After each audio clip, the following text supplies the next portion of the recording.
If your scalp gets oily fast, but your ends are dry and your hair still falls flat no matter what you do, the shampoo you're using might be the whole problem.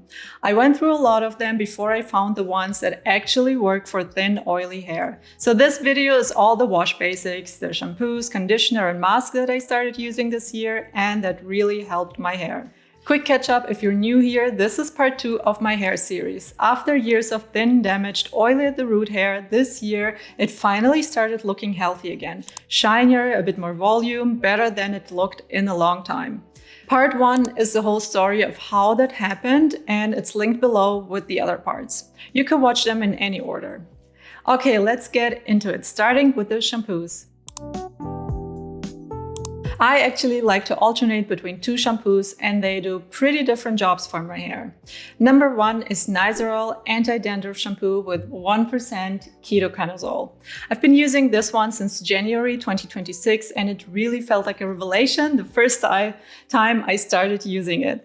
This shampoo controls my oily scalp in a way nothing else had, and all of a sudden my hair had so much more volume. So what actually is ketoconazole? It's an antifungal, and what it's doing is controlling a yeast called Malassezia that lives on everyone's scalp and that can cause excess oil, flaking, and irritation when it overgrows. That's why it works so well for oily scalps like mine, not just for dandruff. I use it 3 to 4 times a week. One clarification for anyone who's heard of Nizoral before, I use the 1% ketoconazole version because that's the strength you can get over the counter here in the US. There's also a 2% version, but that one's prescription only here, unlike in Europe. Honestly though, the 1% has already helped me so much that I don't even feel like I need the stronger one. The second shampoo I really like is the Olaplex No. 4 shampoo for fine hair. I fell in love with this one too. It foams up so fast, you really don't need much product, and my hair feels textured and almost thicker after I use it. And there's a reason for that. It's a bond maintenance shampoo, so it's using that same bond building technology as the Olaplex treatments. It's cleaning my hair and doing a little repair work at the same time. So on the days I'm not using an actual treatment, this is still quietly working on the strength of my hair. Now a quick word on price, because these two surprised me. Nizoral is a drugstore product, at least here in the US, and Olaplex is cosmetic hair care, so most people assume Olaplex is the pricey one. But a small bottle of each actually costs about the same, around $16. Neither one is really cheap, to be honest. The difference is that the Olaplex is so concentrated that it lasts much longer, so over time you're getting more out of it. And I actually ordered a 1-liter bottle of this one this year when they had a 25% off sale, and it came down to $72 at once. That's a lot in one go, but it'll probably last me a year, maybe longer, because you use so little each time. So for me, it's worth it. Aveeno Scalp Soothing Apple Cider Vinegar Clarifying Shine Shampoo. I use this one about once a week. It's a clarifying shampoo built around apple, cider, vinegar, and oat, and it's sulfate-free, which just means it swaps the harshest foaming detergents for gentler ones. It's made to deep clean, lifting out product buildup and excess oil and bringing back shine. But because it cleans that deeply, it's too much for everyday use. It would leave my hair stripped and dry, so I use it once a week as a reset, not as my daily shampoo. This one's less pricey, around $9, and since it's a once a week clarifier, a bottle lasts forever. I also tried the Briogeo Destined for Density. This one includes caffeine, copper peptides, biotin, and CoQ10. All meant to stimulate scalp circulation and support the look of thicker, fuller hair over time. I'll be honest, this one just didn't wow me the way my 2 favorites did. It's supposed to support density over time, and it might, especially if you use it consistently, but I didn't see enough from it to make it a regular. So I'd call it a maybe, not a must. And this is also one of the pricier ones, around $32 for an 8-ounce, 236 milliliter bottle. And then there's the second Nizoral product I picked up, the Scalp Psoriasis shampoo and conditioner with tea tree oil. This one uses 3% salicylic acid as its active ingredient alongside tea tree oil, green tea, and some vitamins.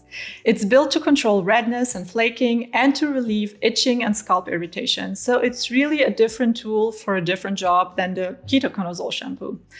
Honestly though, I'm not sure this one's really for me either. I didn't even realize it was a 2-in-1 at first, so I kept using a separate conditioner with it anyway, and it just never wowed me the way the Ketoconazole one did. What did draw me to it was the salicylic acid. I actually like salicylic acid a lot in general. Years ago, Paula's Choice BHA with 2% salicylic acid really helped the skin on my face look smoother and less prone to breakouts. And I use a chemical exfoliant on my scalp too as a treatment, which I'll get to in part 3. So I like the idea of it being in a shampoo. But when I ran out of my Ketoconazole one and switched to this, I noticed the difference pretty quickly. My hair looked less voluminous and it just wasn't the same experience. So this one didn't earn a permanent spot. It's around $14. It's worth a try if you're dealing with a lot of flaking or an itchy scalp specifically. But for me, the Ketoconazole shampoo wins.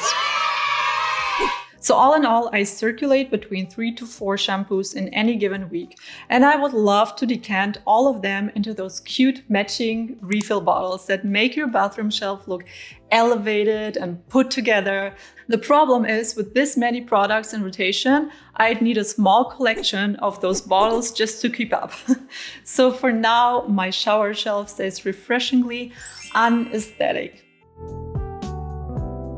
For conditioner, I keep it simple. I'm using the L'Oréal Paris Elvive Volume Filler, up to 24-hour volumizing conditioner for fine, thin hair. It's a straightforward conditioner that leaves hair soft. And here's the thing, you really don't need to spend a lot on conditioner to get that softness. If you want to know what to actually look for on the ingredients label, there are 2 categories that matter most. The first is a cationic surfactant, ingredients like bihydramonium chloride or cetrimonium chloride. These carry a positive charge that binds to your hair, which is naturally slightly negatively charged, especially when it's damaged.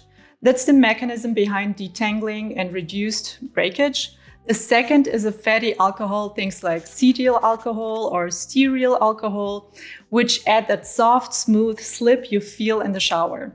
As long as a conditioner has one of each, you're getting the core benefit no matter the price point.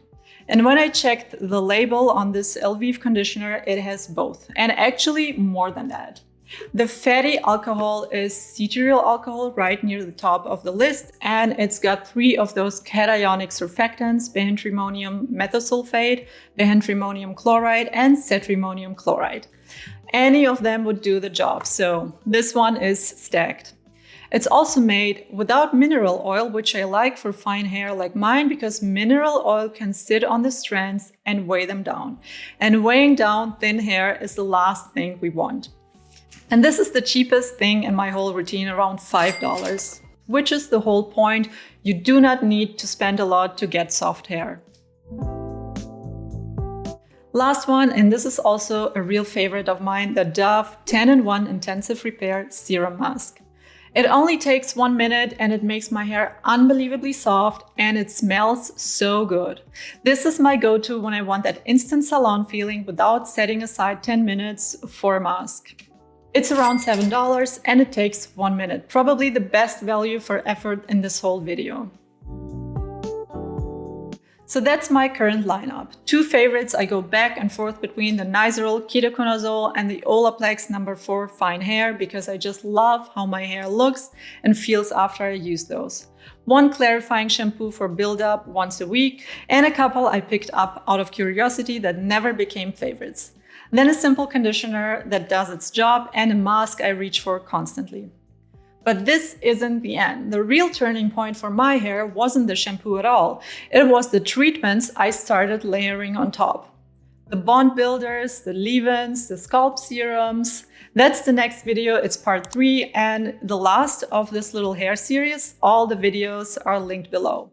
Before you go, I'd love to know what's the one shampoo, conditioner, or mask that actually made a difference for your hair. I'm always curious what helped other people because I'll probably want to try it myself. I hope you found something helpful in here or a product you'll want to try. Thank you so much for watching. I'm Marina, and this channel is all about the topics that help women feel beautiful and confident inside and out. And I'll see you in the next one.